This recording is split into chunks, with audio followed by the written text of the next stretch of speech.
Et de même, de membres de la secte mystico-religieuse Wazalendo de Goma, de jeunes de la JUNAFEC à Lubumbashi et du massacre des adeptes de l'église Mbidi à Kilwa. Cette déliquescence de la situation sécuritaire est due à la mauvaise gouvernance du pays qui, dans ces secteurs, est aujourd'hui caractérisée par une formation militaire bâclée, des recrutements et mises en place ethniquement motivés, ainsi que par l'emprisonnement sans jugement, aussi bien de plusieurs militaires et officiers de haut rang que des agents de l'ordre et de sécurité, majoritairement swahiliphones.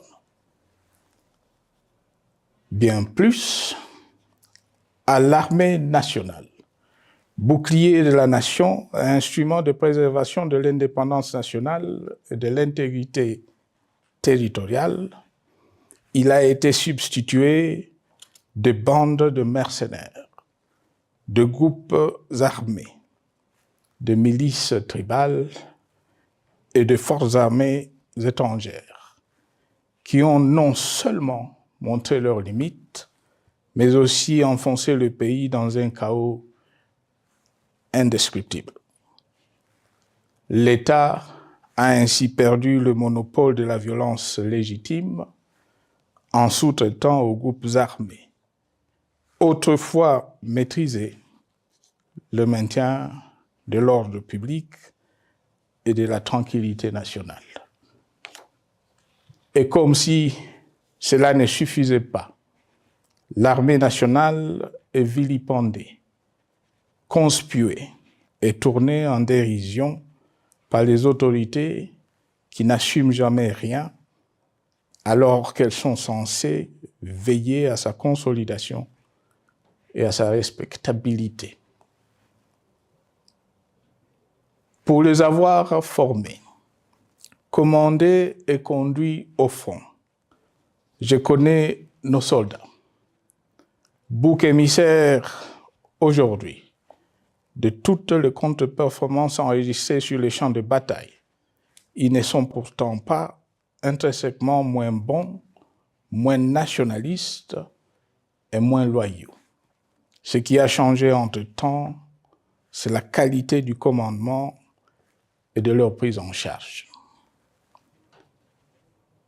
Au niveau régional, le gouvernement a levé l'option désastreuse de se détourner de deux principaux instruments internationaux qui étaient à la base de l'architecture régionale de paix et de sécurité, laquelle avait permis la stabilité régionale que le président actuel avait trouvée lors de son accession au pouvoir, à savoir le pacte sur la sécurité, la stabilité et le développement dans la région de Grand Lac et l'accord cadre pour la paix, la sécurité et la coopération pour la République démocratique du Congo et la région. Plus grave encore, en faisant de forces négatives, les FDLR, ainsi que des centaines de groupes armés congolais, des supplétifs des forces armées de la République démocratique du Congo, le gouvernement a ouvert la voie à la régionalisation du conflit, avec des conséquences inévitables sur la stabilité de la région.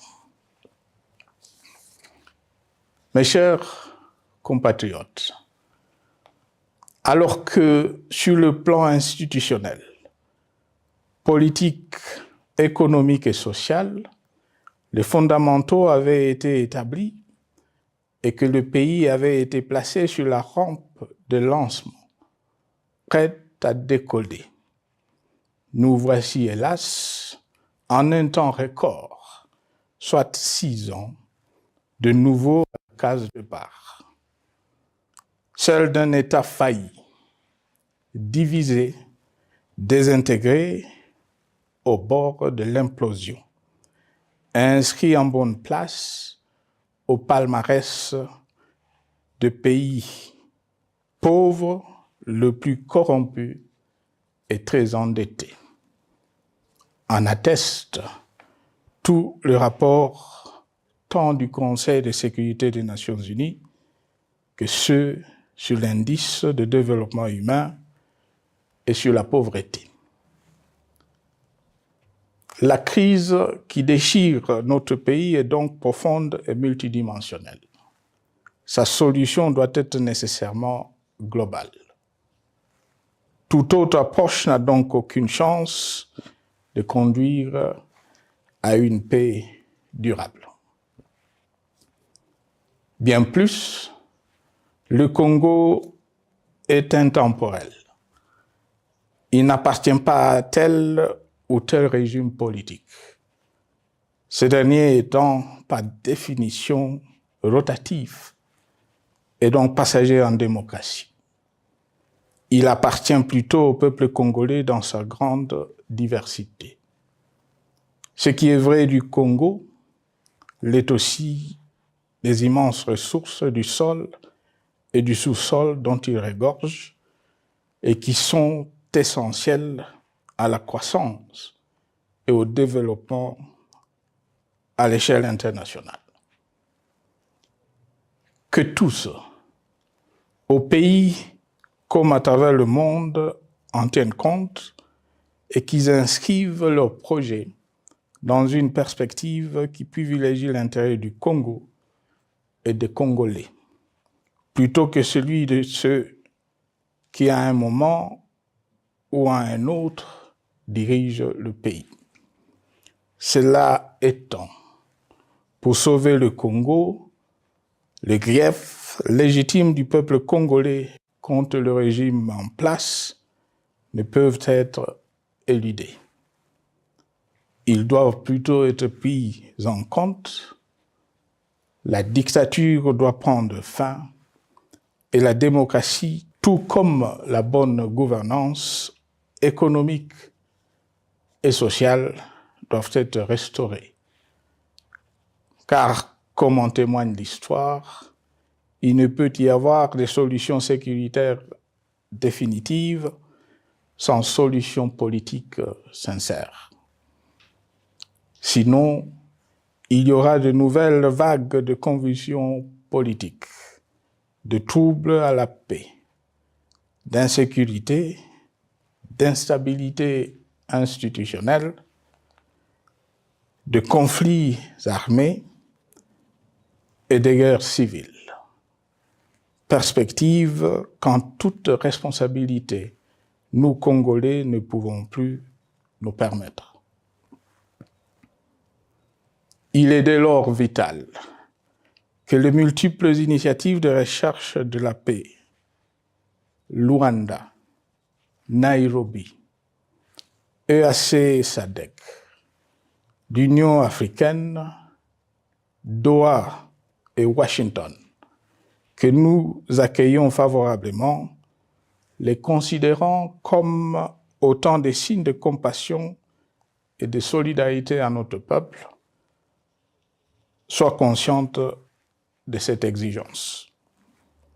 Qu'elles accordent aux Congolais à la fois maîtres de leur destin et premières victimes de cette crise la place centrale qui leur revient de droit, aussi bien dans le diagnostic du mal dont souffre le pays que dans la prescription du traitement dont il a besoin pour en guérir définitivement. Il convient de noter à ce sujet que le gouvernement de Kinshasa s'est enfin résolu à se mettre autour d'une même table avec l'AFC/M23 depuis plusieurs semaines à Doha, même si, bizarrement, il continue à considérer comme un crime le fait que les autres Congolais se parlent entre eux. C'est le lieu pour moi de saluer la démarche des évêques de la CENCO et de l'ECC qui a le mérite de n'exclure du débat aucun sujet, ni aucun de nos compatriotes. Sans être parfaite, cette initiative conjointe des Églises mérite le soutien et, si nécessaire, des enrichissements de la part de notre peuple. Mes chers compatriotes, une fois n'étant pas coutume, il convient de dénoncer la falsification de l'histoire par ceux dont le jeu pervers dans l'opposition naguère, comme aujourd'hui au pouvoir, a consisté et consiste encore à calomnier, à diffamer, à diaboliser et à diviser pour gagner et régner, à se défausser sur les autres pour justifier leur contre-performance, quelles qu'en soient les conséquences sur la cohésion nationale ou en termes de vies humaines injustement brisées ou perdues. Une preuve, s'il en fallait encore, vient de nous en être donnée une fois de plus. Il y a quelques jours, en effet, suite à une simple rumeur de la rue ou des réseaux sociaux sur ma prétendue présence à Goma, où je veux me rendre dans le prochain jour, comme annoncé par ailleurs, le régime en place à Kinshasa a pris des décisions arbitraires, avec une légèreté déconcertante qui témoigne du recul spectaculaire de la démocratie. Mieux que quiconque, vous savez que pour moi, le Congo est la priorité absolue, que sa souveraineté et son intégrité territoriale ne sont pas négociables, que mon engagement pour la démocratie, la cohésion nationale, la paix et la stabilité n'est pas un slogan creux, et que le respect de la Constitution et des lois du pays, autant que celui de la parole donnée, sont sacrés. Militaire, j'ai juré de défendre la patrie jusqu'au sacrifice suprême. Hier au pouvoir, aujourd'hui en dehors du pouvoir, je demeure plus que jamais fidèle à ce serment. En ce moment où le pays est de nouveau divisé, appelé par le destin, j'ai le devoir d'œuvrer à la recherche de la paix et de contribuer à la reconstruction de notre pays qui se meurt. C'est dans cet esprit que j'ai choisi ce moment pour exprimer ma sympathie à l'endroit de toutes les victimes du conflit en cours, de réconforter et marquer ma solidarité avec la population de la partie orientale. Vous, qui êtes abandonnés par le pouvoir central, qui semble avoir pris le parti de vous punir, entre autres, en déconnectant les institutions financières du réseau bancaire national et en restreignant le mouvement de personnes et de biens. Ces décisions et bien d'autres vous asphyxient et rendent votre vie plus précaire que jamais. J'en appelle aux uns et aux autres, en particulier au gouvernement, d'humaniser les conditions de vie de nos compatriotes de cette partie du territoire national. Ils ont droit à la vie, à la scolarisation de leurs enfants et aux autres conditions du bien-être. En entendant le rétablissement de l'autorité de l'État sur toute l'étendue du territoire national, j'invite les tenants du pouvoir à protéger la population. De même, l'armée, la justice, les autres structures en charge de l'ordre et de la sécurité doivent être véritablement au service de la population et répondre à ses aspirations. Mes chers compatriotes, de par mon expérience dans des situations similaires, le patriotisme et l'humanisme ont guidé le processus de règlement de conflits et ont porté de fruits dans le passé, aussi bien sur les champs de bataille que sur celui des négociations ou du dialogue. Notre pays avait été divisé de quasi-moitié pendant quelques années. La sagesse avait alors prévalu. Nous avions recollé le morceau et le pays a survécu dans son unité. C'est ainsi qu'après quelques années de réflexion sur la crise en cours, après avoir consulté des chefs d'État et des anciens chefs d'État de la région, ainsi que des acteurs politiques et sociaux, nationaux et étrangers, j'ai fait ce jour une proposition qui engage la nation tout entière à un sursaut patriotique pour un pacte citoyen afin de tirer le pays du gouffre. Le travail hardi qui s'impose à nous portera notamment sur les 12 points suivants. 1. Mettre fin à la dictature, mieux à la tyrannie. 2. Arrêter la guerre. 3. Rétablir l'autorité de l'État sur toute l'étendue du territoire national. 4. Restaurer la démocratie en revenant aux fondamentaux d'un véritable État de droit. 5. Rétablir les libertés fondamentales. 6. Réconcilier le Congolais et reconstruire la cohésion nationale. 7. Relancer le développement du pays par la mise en place d'une bonne gouvernance économique, une gestion administrative et financière orthodoxe et une répartition équitable des ressources nationales. 8.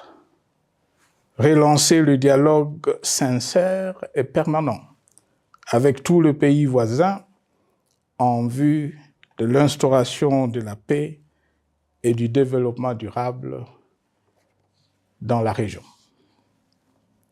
9. Rétablir la crédibilité du pays auprès de partenaires au niveau tant régional, continental qu'international. 10. Neutraliser tous les groupes armés nationaux et étrangers et rapatrier ces derniers dans leur pays d'origine. 11.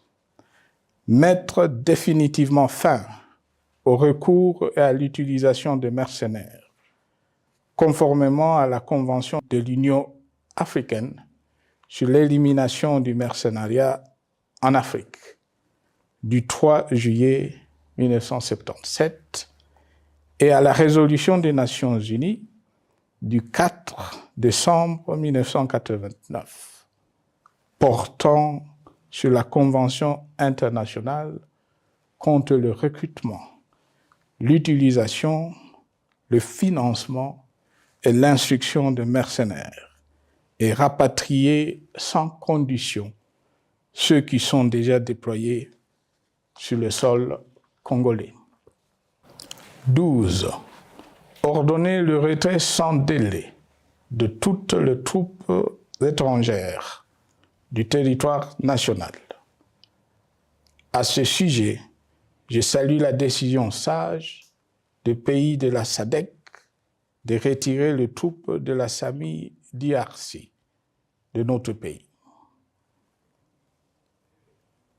Vu l'immensité de la tâche ainsi décrite, je lance un appel solennel à tous les Congolais, sans distinction de sexe, d'ethnie, d'âge, de classe sociale, de zone géographique ou d'appartenance politique, qui aiment passionnément le Congo, qui sont prêts à tous les sacrifices, qui adhèrent sans réserve au pacte républicain de Sun City et qui tiennent au respect de la Constitution du 18 février 2006, à s'unir autour de ces objectifs.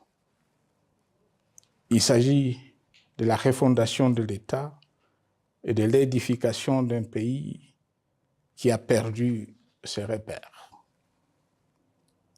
Mobilisons-nous et mettons à profit tous les moyens à notre disposition pour restaurer l'unité nationale, sauver le Congo et préserver son indépendance. Car l'Afrique et le monde nous regardent. Mes chers compatriotes, le Congo vaut mieux que la caricature qu'en donnent ses dirigeants actuels. Le Congo mérite mieux que cette politique extérieure faite de jérémiades et de mendicité.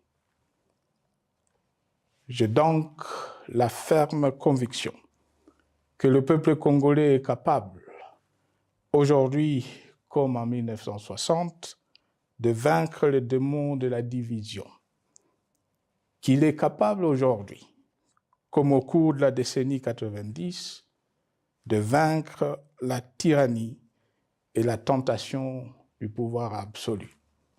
Qu'il est capable aujourd'hui, comme en 2003, de prendre le dessus sur ce qui nous divise et de mettre fin à la violence armée qui oppose ses enfants. Pour y parvenir, chacun doit jouer sa partition. Je m'engage à jouer la mienne. Que Dieu bénisse la République démocratique du Congo, qu'il bénisse individuellement chacun de vous. Je vous remercie.